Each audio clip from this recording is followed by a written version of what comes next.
warahmatullahi wabarakatuh. Halo teman-teman. Perkenalkan, nama saya Helena Mariana dari kelas 11-1. Saya di sini akan menjelaskan materi tentang momentum dan impuls. Konsep momentum. Apa itu momentum? Momentum merupakan ukuran kesulitan untuk memberhentikan benda. Besaran momentum dipengaruhi dua hal, yaitu berat atau massa dan kecepatan benda. Semakin berat sebuah benda, maka semakin besar pula momentumnya. Begitupun dengan kecepatan. Semakin cepat benda bergerak, semakin besar momentumnya.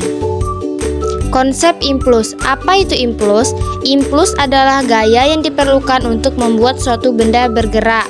Sederhananya, impuls merupakan perubahan momentum dari suatu benda. Misalnya, saat menendang bola, ketika hendak memberi gaya kepada bola diam dengan menendangnya, ada selang waktu antara mengayunkan kaki hingga mengenai bola. Jeda inilah yang disebut sebagai impuls. Rumus momentum dan impuls. Rumus momentum P sama dengan M dikali F. Keterangan dengan P sama dengan momentum, satuannya kilogram meter per sekon.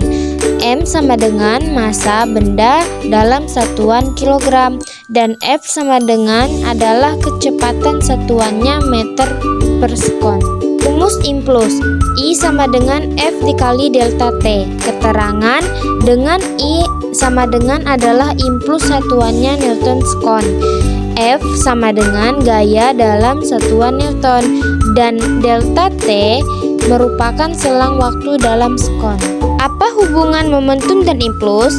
Berdasarkan definisi di atas, dapat diketahui sejatinya momentum dan impuls memiliki keterkaitan. Hubungan keduanya dijelaskan dalam teorema impuls strip momentum. Teori tersebut menyatakan impuls yang bekerja pada benda akan sama dengan perubahan momentum dari benda tersebut. Hal ini sejalan dengan hukum 2 Newton, di mana gaya yang diberikan pada suatu benda akan sama besarnya dengan perubahan momentum per satuan waktu. Jika dua benda saling bergerak atau salah satu diam dan pada suatu saat saling bersinggungan, kedua benda dikatakan bertumbukan. Pada peristiwa bertumbukan, berlaku hukum kekekalan momentum, yang dimana M1 F1 ditambah M2 F2 sama dengan M1 F1 aksen ditambah M2 F2 aksen. M1 F1 ditambah M2 F2 itu dikatakan jumlah momentum sebelum tumbukan. Sedangkan M1 F1 plus M2 F2 aksen itu dikatakan jumlah momentum sesudah tumbukan. Dua benda bertumbukan, maka nilai kecepatan sebelum dan sesudah tumbukan akan berbeda. Perbandingan antara nilai selisih kecepatan kedua benda sebelum dan sesudah tumbukan disebut koefisien restitusi. Besarnya nilai koefisien restitusi dapat dihitung dengan persamaan E sama dengan min V1 aksen dikurang V2 aksen per V1 dikurang V2 sama dengan V2 aksen dikurang V1 aksen per V1 dikurang V2. Nilai koefisien restitusi menunjukkan kelentingan benda pada peristiwa tumbukan.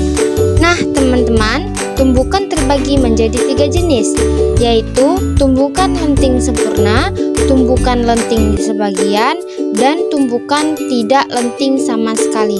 Mari kita bahas satu persatu. Tumbukan lenting sempurna. Misalnya, dua benda bermassa M1 dan M2 dengan kecepatan masing-masing V1 dan V2 saling bertumbukan. Dan setelah terjadi pertumbukan, keduanya saling berlawanan arah. Nah, dua benda dikatakan mengalami tumbukan lenting sempurna jika selama tumbukan tidak ada energi yang hilang, sehingga pada peristiwa ini berlaku hukum kekekalan momentum, hukum kekekalan energi kinetik, dan besar nilai koefisien restitusinya sama dengan 1. Besarnya tumbukan lenting sempurna hanya terjadi pada partikel-partikel berskala mix atau lebih kecil lagi. Tumbukan lenting sebagian.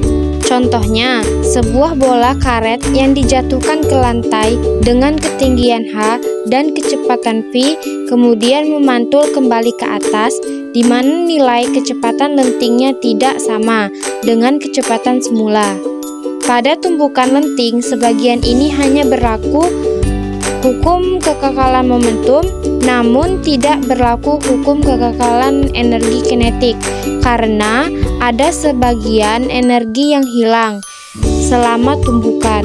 Jika bola adalah benda pertama dan lantai sebagai benda kedua, maka setelah bertumbukan keduanya tidak menyatu, dan rentang koefisien tumbukan ini antara 0 dan 1. Yang terakhir, tumbukan tidak lenting sama sekali. Misalnya peluru ditembakkan ke bola hingga peluru tersebut bersarang di dalam bola. Kemudian keduanya bergerak dengan kecepatan yang sama. Sama halnya dengan tumbukan lenting sebagian. Pada tumbukan tidak lenting sama sekali hanya berlaku hukum kekekalan momentum dan tidak berlaku hukum kekekalan energi kinetik. Kedua benda menyatu dan bergerak bersamaan setelah tumbukan.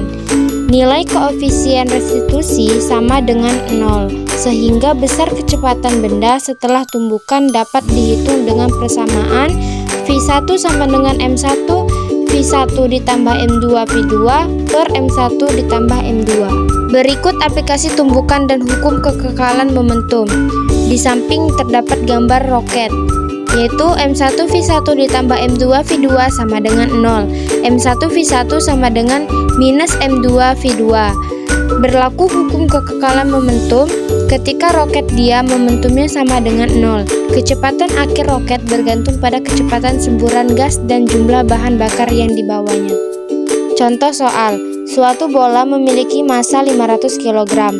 Kemudian dilemparkan secara horizontal ke tembok dengan kecepatan 30 meter per sekon dan memantul kembali. Kalau bola tersebut dipantulkan dengan laju yang sama besar, maka berapakah besar impuls bola tersebut? Pembahasan. Karena massa dan kecepatannya diketahui, gunakan rumus hubungan antara impuls dan dengan momentum. Negatif menunjukkan arah yang berlawanan dengan arah semula. Jadi besar impuls bola tersebut adalah 30 Newton sekon ke arah yang berbeda dengan awalnya alias memantul. Sekian penjelasan materi dari saya. Maaf jika apabila ada kesalahan atau kekurangan dalam penjelasan materi tersebut. Saya akhiri. Thanks for watching.